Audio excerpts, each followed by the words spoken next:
स्वागत है आप सभी का आपके अपने channel special commerce classes with Geeta ma'am. आज हम करेंगे 11th अकाउंटेंसी से second chapter basic accounting terms के एमसीक्यूज़। ठीक है, चलिए करते हैं स्टार्ट।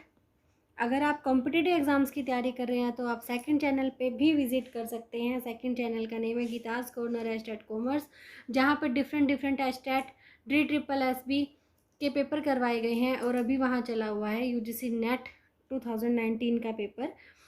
तो आपके कोई रिलेशन में है, कोई नोन है जो कॉम्पिटिटिव एग्ज़ाम की तैयारी कर रहे हैं तो आप उन्हें वो चैनल सजेस्ट कर सकते हैं। अगर आप खुद ही तैयारी कर रहे हैं तो आप खुद भी वहाँ पे ज़रूर विज़िट करिए, प्लेलिस्ट को चेकआउट करिए।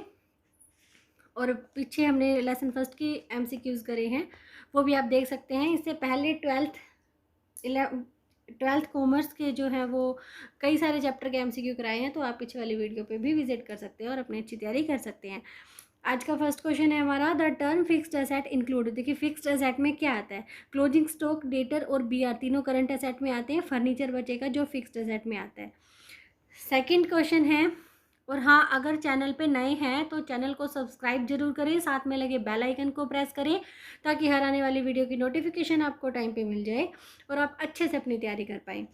The term current asset include, current asset में क्या आता है, डेटर आता है, क्योंकि machinery, motor vehicle and building तीनों ही फिक्स्ड एसेट है। टेंजिबल एसेट कौन सी होती है, टेंजिबल एसेट जिसे देखा जा सकता है, छुआ जा सकता है। स्टॉक, देखिए goodwill, patent and prepaid expenses तीनों ही टेंजिबल एसेट नहीं है, तो स्टॉक हमारा टेंजिबल एसेट है। इंटेंजिबल एसेट में क्या आ जाएगा, कैश, स्टॉक और लैंड तीनों ही टेंजिबल हैं। क्वेश्चन में पूछा गया कि इंटेंजिबल एसेट कौन सी है, तो वो गुडविल जो है वो हमारी इंटेंजिबल एसेट्स है। वेस्टिंग एसेट कौन सी है, वेस्टिंग एसेट कौन सी होती है, जिसको एक बार यूज़ कर लिया जाए तो फिर वो मतलब कि मूल्यहीन हो जाती है, कोई मूल्य नहीं रहता उसका। माइंस, ऑयल वेल्स, पेटेंट्स तीनों ही वेस्टिंग एसेट हो जाती है इनका टाइम पीरियड निकलने के बाद, या इनमें से जो माइंस और ऑयल वेल्स, तेल के कुएं में से तेल निकाल लिया फिर उसका कोई मूल्य नहीं रह जाता है। माइंस है, कोयले की खान है, कोयला निकाल लिया, कोई मूल्य नहीं रह जाता है। पेटेंट है, वो भी एक पर्टिकुलर टाइम के लिए लिए जाते हैं, जैसे ही टाइम खत्म होता है तो वो भी वैल्यू लेस हो जाती है। तो ऑल ऑफ द अबव हमारी आ जाएगा। वेस्टिंग एसेट कौन सी है, तीनों ही वेस्टिंग एसेट है। 6 है फिक्स्ड एसेट। फिक्स्ड लाइबिलिटी में क्या आता है, फिक्स्ड लाइबिलिटी कौन सी होती है, जो 1 साल से ज़्यादा के लिए होती है। बैंक ओवरड्राफ्ट, शॉर्ट टर्म के लोन्स और क्रेडिटर तीनों ही हमारी करंट लाइबिलिटीज़ हैं, तो लॉन्ग टर्म के जो लोन्स हैं वो हमारी फिक्स्ड लाइबिलिटीज़ में आ जाएंगे। 7th क्वेश्चन है, current liability include. Current liability में क्या आता है, BP, outstanding expenses and creditor तीनों ही जो है हमारे करंट लाइबिलिटी में आ जाएंगे। विच of the following is capital expenditure, capital expenditure इसमें से कौन सा है। कैपिटल एक्सपेंडिचर वो जो रिकरिंग नेचर का नहीं है, जो बार बार नहीं किया जाता, जो एक बार कर लिया जाए तो उसका फ़ायदा कंपनी को कई साल तक होता है, जो कई साल तक यूज़ किया जाता है। देखिए wages paid for building construction, कोई भी फिक्स असेट हो, अगर उसको यूज़ करने से पहले उसके ऊपर जो भी खर्चा किया जाएगा वो कैपिटल एक्सपेंडिचर होता है। बिल्डिंग अभी बन रही है, बन के तैयार नहीं हुई है, तो उसके ऊपर जो भी खर्चा किया जाएगा वो सारा का सारा कैपिटल एक्सपेंडिचर में आ जाएगा। वेजेस है, repair expenses of building and advertisement expenses. देखिए वेजेस क्या है, हमारा रिवेन्यू एक्सपेंडिचर है, जो दैनिक प्रकृति का होता है, रिकरिंग नेचर का होता है। रिपेयर एक्सपेंसेस ऑफ बिल्डिंग है, रिपेयर तो कभी भी करवाई जा सकती है ना साल के दौरान। रिपेयर का जो खर्चा है वो भी रेवेन्यू एक्सपेंडिचर होता है, और जो एडवर्टीजमेंट एक्सपेंडिचर है वो हमारा डेफर्ड रेवेन्यू एक्सपेंडिचर होता है। ठीक है, डेफर्ड रेवेन्यू एक्सपेंडिचर यानी कि एक ऐसा खर्चा जो कर तो 1 साल दिया जाता है लेकिन उसका फ़ायदा अगले 5-7 साल तक कंपनी को होता है, जैसे कि एड। तो उसका क्या होता है कि 1 साल के प्रॉफिट एंड लॉस पे उसका भार ना डालकर उसको बांट लिया जाता है। मान लो एक एस्टिमेशन किया कि एक ऐड हुई है, ऐड के ऊपर कंपनी के 5 लाख खर्च हो गया और ये अनुमान लगाया कि इसको ये 5 साल तक कंपनी को इस ऐड का फ़ायदा मिलेगा, तो हर साल यानी कि 5 लाख का एक हिस्सा 1 लाख रुपये 5 साल तक 1-1 लाख रुपये प्रॉफिट एंड लॉस में लिखा जाएगा और बचा हुआ बैलेंस शीट की एसेट साइड में लिखा जाएगा। ये है डेफर्ड रेवेन्यू एक्सपेंडिचर, और एडवर्टीजमेंट एक्सपेंसेस हमारे डेफर्ड रेवेन्यू एक्सपेंडिचर होते हैं। नेक्स्ट क्वेश्चन है, which of the following is revenue expenditure. Revenue expenditure कौन से हैं, देखिए रिपेयर एक्सपेंसेस हमारे रिवेन्यू एक्सपेंडिचर है। बिल्डिंग की कंस्ट्रक्शन पे किया गया एक्सपेंडिचर हमारा कैपिटल एक्सपेंडिचर है। Expenses on purchase of machinery हमारा कैपिटल एक्सपेंडिचर है। एंड परचेज ऑफ इन्वेस्टमेंट ये क्या, ये भी हमारा कैपिटल एक्सपेंडिचर है। तो रिवेन्यू एक्सपेंडिचर कौन सा बच गया, रिपेयर एक्सपेंसेस। रिवेन्यू एक्सपेंडिचर वो एक्सपेंडिचर और जो रिकरिंग नेचर का होता है, आवर्ती प्रकृति का होता है, जो कि बार बार लगातार किए जाते हैं। 10th क्वेश्चन है, a person who owes money to the firm, जिसने फर्म से उधार लिया है वो कौन होता है? डेटर। ठीक है, यानी कि जिसने फर्म का रुपया देना है वो है डेटर्स। क्रेडिटर जिसका फर्म को देना होता है वो होते हैं क्रेडिटर, और सप्लायर जिससे कि हम माल परचेज करते हैं, गुड्स परचेज करते हैं, वो सप्लायर होते हैं। 11th है, और आज हम इस बुक के साथ एक और बुक के क्वेश्चन भी करेंगे। A person to whom money is owned by the firm is called, देखिए एक पर्सन जिसका पैसा फर्म को देना है वो कौन हो जाएगा? क्रेडिटर हो जाएगा। बहुत ही इंपॉर्टेंट है next question, goods means, goods क्या होते हैं? कि गुड्स क्या होते हैं? Commodity to be bought and sold, यानी कि वो वस्तुएं जो खरीदी जाती है और बेची जाती है। लेकिन जिन क्वेश्चन इस तरह से भी आ सकता है कि जो ऐसे प्रोडक्ट जो रीसेल के लिए खरीदे जाते हैं, आगे बेचने के लिए जो खरीदा जाए वो गुड्स होता है। अगर उसको हम अपने कंज्यूम करने के लिए खरीदते हैं तो वो गुड्स नहीं होता है। Commodity to be bought but not to be sold, यानी कि खरीद तो लिया लेकिन बेचा नहीं, खरीद लिया और बेचा नहीं तो फिर वो गुड्स नहीं होगा। गुड्स, उस वर्ड गुड्स जो है ना, उन चीज़ों के लिए यूज़ किया जाता है जिसको दोबारा बेचने के लिए खरीदा गया हो। Commodity to be used as an asset, ये भी नहीं होगा ऑप्शन, तो ए ऑप्शन के साथ हम यहाँ पे चलेंगे। चलते अपने नेक्स्ट क्वेश्चन की तरफ। ट्रेड डिस्काउंट क्या होता है? Trade discount which is allow at the time of sale of goods, यानी कि जब माल बेचा जाता है ना उस टाइम पे जो डिस्काउंट दिया जाता है वो होता है trade discount. Receiving the payment होता है वो होता है कैश डिस्काउंट। ठीक है, तो ट्रेड डिस्काउंट आ जाएगा at the time of sale of goods. Cash discount कौन सा होता है? Which is receive at the time of making the payment, payment के टाइम जो डिस्काउंट दिया जाए वो होता है कैश डिस्काउंट। नेक्स्ट है current asset do not include, current asset में क्या नहीं आता है? डेटर आते हैं, बैंक बैलेंस आता है, प्रीपेड एक्सपेंसेस आते हैं, लेकिन मोटर कार नहीं आते हैं। क्वेश्चन नंबर 16 है, tangible asset do not include, tangible में क्या नहीं आता? गुडविल नहीं आता, बाकी फर्नीचर, स्टॉक, कैश तीनों ही टेंजिबल एसेट है। नेक्स्ट क्वेश्चन है, intangible asset do not include, intangible asset में क्या नहीं आता? स्टॉक नहीं आता, क्योंकि स्टॉक हमारा टेंजिबल एसेट है। बाकी patents, trademark and prepaid expenses तीनों ही इनटेंजिबल एसेट हो जाएंगे।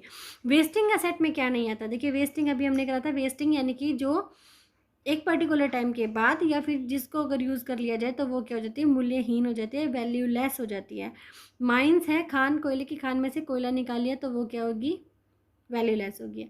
पेटेंट्स है, एक पर्टिकुलर टाइम के लिए मिलता है फर्म को, कंपनी को, टाइम पीरियड बीत जाने के बाद वो वैल्यूलेस हो जाता है। ट्रेडमार्क भी इसी तरह से ही, तो तीनों क्या आ जाएंगे? हमारी वेस्टिंग एसेट में आती है। लेकिन लैंड एंड बिल्डिंग जो है वो वेस्टिंग एसेट नहीं होती है, वो हमारी फिक्स्ड एसेट होती है। करंट एसेट में क्या आता है? करंट एसेट में बीपी आते हैं, बाकी डिबेंचर, लॉन्ग टर्म लोन और कैपिटल ये हमारी फिक्स्ड लाइबिलिटी में आते हैं। Current liability do not include, current liability में क्या नहीं आता है? प्रीपेड इंश्योरेंस नहीं आता है, क्योंकि प्रीपेड इंश्योरेंस फर्म की एसेट होती है। पेटेंट, पेटेंट क्या है? इनटेंजिबल एसेट्स है, मारुति कार टेंजिबल एसेट्स है। ठीक है, 23 क्वेश्चन है, any expenditure the full benefit of which is received during one accounting period is termed as, ये बहुत इंपॉर्टेंट सा क्वेश्चन है कि ऐसा खर्चा जिसका फ़ायदा कंपनी को या फर्म को एक जो वित्तीय वर्ष है बस उसी में ही मिलता है, वो क्या होता है? रिवेन्यू एक्सपेंडिचर होता है। ठीक है, कई साल तक मिलता है तो वो कैपिटल एक्सपेंडिचर होता है, एक साल तक ही मिलता है जिसका फ़ायदा तो वो रिवेन्यू एक्सपेंडिचर है। 24th क्वेश्चन है, which of the following will be treated as drawing, drawing क्या होती है? यानी कि जो ओनर है, प्रोप्राइटर है, अगर वो अपने पर्सनल यूज़ के लिए फर्म में से पैसा निकाले या गुड्स निकाले तो वो क्या हो जाते हैं? उसकी ड्राइंग्स हो जाती है। तो फर्स्ट ऑप्शन दे रखा है, withdrawing money for payment of salaries to employees, employee को सैलरी देने के लिए पैसा निकाला तो वो ड्राइंग नहीं है। Withdrawing money for payment to creditors, creditors को पेमेंट देने के लिए करा तो वो भी ड्राइंग्स नहीं है। Withdrawing money from business for private expenses, private expenses अपने पर्सनल एक्सपेंसेस के लिए जो पैसा निकाले वो ड्राइंग्स हो जाएंगे। And withdrawing money for purchase of asset, ये भी ड्राइंग नहीं है, तो सी ऑप्शन जो है वो करेक्ट हो जाएगा। 25 क्वेश्चन है, main feature of business transaction is, business transaction जो होती है उसका फीचर कौन सा होता है बिजनेस की ट्रांजैक्शन का? सबसे पहला है, it involves an economic activity, बिल्कुल जब भी कोई ट्रांजैक्शन होती है तो वहाँ पे मनी का फ्लो जरूर होता है। It result in A changes in the financial position of the firm, तो फर्म की फाइनेंशियल पोजीशन जो है वो चेंज हो जाती है, या तो फर्म को किसी का लेना होता है या किसी को देना होता है। And change must be capable of being expressed in term of money, और जो चेंजेस आए हैं वो इन टर्म ऑफ मनी यानी कि पैसे में उसे एक्सप्रेस किया जा सकता हो, इस तरह से होने चाहिए। तो ये तीनों ही बिजनेस ट्रांजैक्शन के फीचर्स हैं। All of the above option यहाँ पे करेक्ट हो जाएगा, डी ऑप्शन। 26 है current liability do not include, current liability में क्या नहीं आता, डिबेंचर्स नहीं आते क्योंकि ये फिक्स्ड लाइबिलिटी है। Preference shares to the buying of, purchases refer to the buying of, purchases word जो है वो किसके लिए यूज़ होता है, उन गुड्स के लिए जो रीसेल के लिए खरीदे गए हैं। देखिए स्टेशनरी जब खरीदी जाएगी तो उसके लिए परचेजेस वर्ड यूज़ नहीं करेंगे, उसके लिए स्टेशनरी अकाउंट ही खोल देंगे। Asset for the factory, factory के लिए एसेट आएगी तो वहाँ पे भी फिक्स्ड एसेट अकाउंट खुलेगा। इन्वेस्टमेंट होगी तो उसके लिए इन्वेस्टमेंट अकाउंट खुलेगा। लेकिन जो गुड्स है रीसेल के लिए जो खरीदे गए हैं वहाँ पर परचेजेस अकाउंट आ जाएगा। ओके। 28 है the term sales is use only for the sales of dash. अब देखिए सेल्स जो है वो किसके लिए वर्ड यूज़ होता है, वो तो अपने गुड्स के लिए, and is never used for the sale of dash, और किसकी सेल के लिए नहीं होता है, एसेट की सेल के लिए नहीं होता है।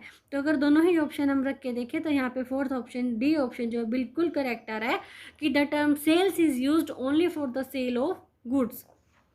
नेक्स्ट है out of the following assets which one is not an intangible asset, intangible asset कौन सी नहीं है, पेटेंट है, गुडविल है, ट्रेडमार्क है। इन्वेस्टमेंट हमारी इंटेंजिबल एसेट नहीं है, इन्वेस्टमेंट हमारी टेंजिबल एसेट है।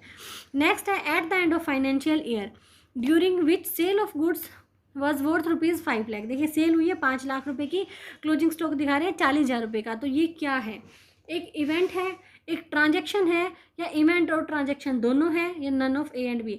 देखिए इवेंट और ट्रांजैक्शन दोनों है, क्योंकि ट्रांजैक्शन तो ये होगी जो सेल की है, और जो क्लोजिंग स्टॉक दिखाया जा रहा है, क्लोजिंग स्टॉक वैल्यूएशन कब होता है, साल के आखिरी तारीख पे। तो ये क्या है, एक इवेंट है। तो यानी कि ये जो पूरी ट्रांजैक्शन है ये एक इवेंट भी और इसमें ट्रांजैक्शन भी है।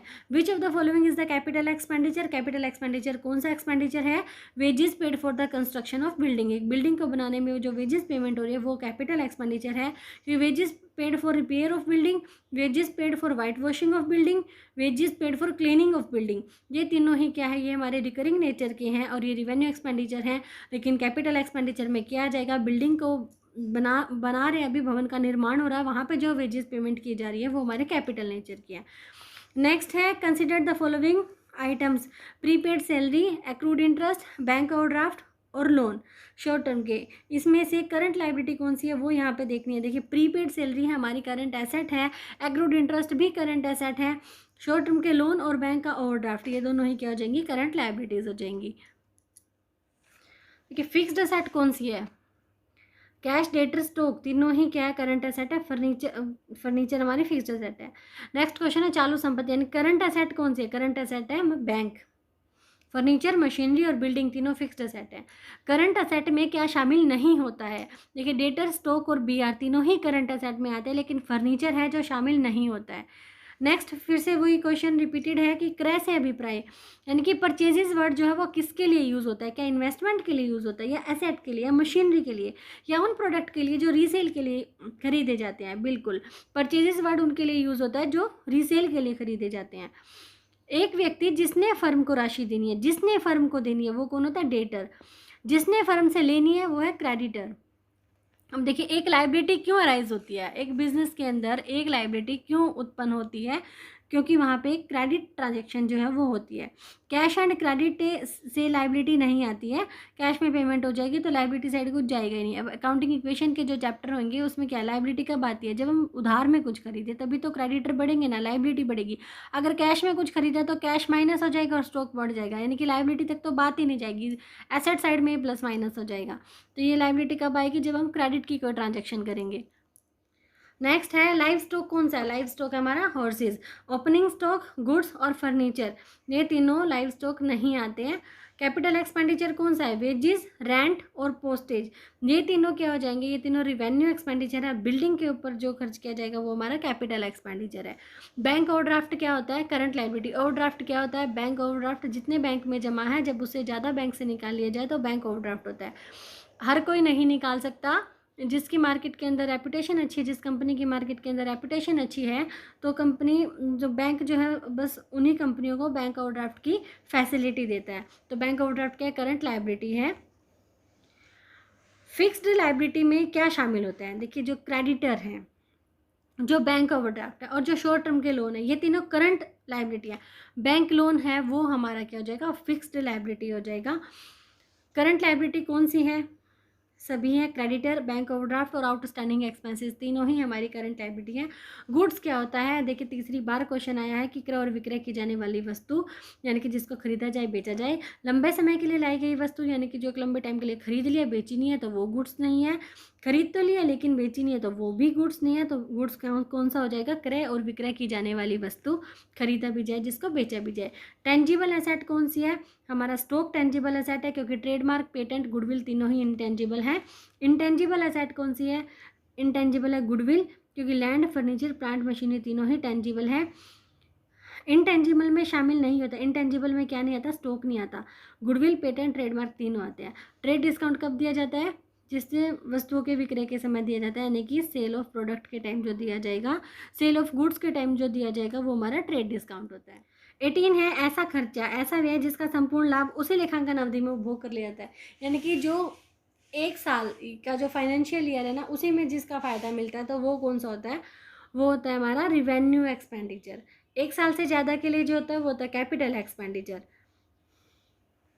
नेक्स्ट है गुडविल। गुडविल क्या है, गुडविल एक इंटेंजिबल एसेट है।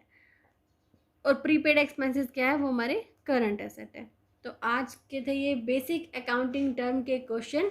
मिलेंगे नेक्स्ट वीडियो में अगले लेसन के एमसीक्यूज के साथ। दूसरे चैनल पे भी विजिट करना ना भूले। Thank you for watching. मिलेंगे नेक्स्ट वीडियो में जल्दी ही। Bye bye.